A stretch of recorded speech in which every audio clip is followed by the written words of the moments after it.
ಎಲ್ಲರಿಗೂ ನಮಸ್ಕಾರ. ದಿನಕ್ಕೊಂದು ಮಾತಿಗೆ ಸ್ವಾಗತ. ಯಾವಾಗ್ಲೂ ನಮ್ ಬ್ರದರ್ ಒಂದ್ ಮಾತು ಹೇಳೋರು, ನಮ್ಮನ್ನ ನಂಬೋರಿಗೆ ನಾವು ಪ್ರೂವ್ ಮಾಡೋ ಅವಶ್ಯಕತೆ ಇಲ್ಲ, ನಮ್ದೇ ಇರೋರಿಗೆ ಪ್ರೂವ್ ಮಾಡಿದ್ರು ಕೂಡ ಅವ್ರು ನಂಬಲ್ಲ ಅಂತ. ಅದು ನಿಜ ಅಲ್ಲ. ಅದ್ರದ್ದೊಂದು ಚಿಕ್ಕ ಕತೆ.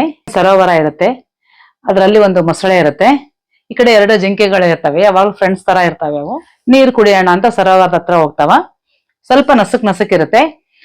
ಇನ್ನೊಂದ್ ಜಿಂಕೆ ಏನ್ ಹೇಳುತ್ತೆ ಆ ಫ್ರೆಂಡ್ಗೆ, ಮೇಲೆ ದಡದ ಮೇಲೆ ಇರುವಂತದ್ದು ಮೊಸಳೆ ಕಂಡಂಗ್ ಕಾಣಕತ್ತದ, ಅದು ಮೊಸಳೆನೆ ಅಂತ ಹೇಳ್ತದ. ಅವಾಗ ಜಿಂಕೆ ಕೇಳ್ತದ, ಇಲ್ಲ ನಡೆ, ಅದು ಮೊಸಳೆ ಅಲ್ಲ, ಅದು ಕಲ್ಲು ಹಂಗ್ ಕಾಣ್ಸಕತ್ತದ ನಿನ್ ಕಣ್ಣಿಗೆ ದೂರದಿಂದ ಅಷ್ಟೇ, ಏನ್ ಮಾಡಲ್ಲ, ಬಾಯಾರಿಕೆ ಆಗದ ಕುಡಿಯೋಣ ಅಂತ ಹೇಳ್ತದೆ. ಆದ್ರೂ ಆ ಜಿಂಕೆ ಇಲ್ಲ ಬೇಡ, ಅದೇನನ್ನ ಮೊಸಳೆ ಕೈ ಸಿಗಿಬಿತ್ತಂದ್ರೆ ನಮ್ ಪ್ರಾಣನೇ ಹೋಗ್ತದ, ಅದು ಮೊಸಳೆನೆ ಅಂತ ಹೇಳ್ತದ.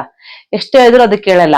ನೀನ್ ನಂಬಬಲ್ಲ, ನಿನ್ ಪ್ರೂವ್ ಮಾಡಿ ತೋರಿಸ್ತೇನೆ ಇರು, ಈಗ ನಾನು ಹೋಗ್ತೇನೆ, ಅದು ಮೂವ್ ಆಗ್ತದೋ ಇಲ್ಲ ನೋಡು ಅಂತೇಳಿ ಮುಂದಕ್ಕೆ ಹೋಗ್ತದ. ಅದನ್ನೇ ನೋಡ್ತಿದ್ದ ಮೊಸಳೆ ಬಂದು ಜಿಂಕೆ ಮೇಲೆ ಹಾರಿ ಬಿಡ್ತದ, ತಿಂದು ಬಿಡ್ತದ. ಅವಾಗ ಇನ್ನೊಂದು ಜಿಂಕೆ, ಹೌದು ನಿಜ ಅಲ್ಲ, ಅದು ಮೊಸಳೆನೆ ಅಂತ ಗೊತ್ತಾಗತ್ತೆ. ಬಟ್ ಅದು ಮೊಸಳೆ ಅಂತ ನೀನೇನ್ ಪ್ರೂವ್ ಮಾಡಿದಿ, ಬಟ್ ನಿನ್ ಜೀವನನೇ ಹಾಳಾಯ್ತಲ್ಲ. ನಿಜ ಅಲ್ಲ ಫ್ರೆಂಡ್ಸ್? ನಾವು ಕೂಡ ಅಷ್ಟೇ, ಎಷ್ಟೋ ಸಲ ಇನ್ನೊಬ್ರಿಗೆ ಪ್ರೂವ್ ಮಾಡೋದಕ್ಕೆ ಹೋಗಿ ನಮ್ ಜೀವನನೇ ನಾವು ಹಾಳು ಮಾಡ್ಕೊಂತೀವಲ್ಲ. ಈ ಮಾತು ನಿಜ ಅನ್ಸಿದ್ರೆ ಕಮೆಂಟ್ ಅಲ್ಲಿ ತಿಳಿಸಿ. ಮುಂದಿನ ಮಾತಿನೊಂದಿಗೆ ಮತ್ತೆ ಸಿಗ್ತೀನಿ. ಅಲ್ಲಿವರೆಗೂ ನಮಸ್ಕಾರ.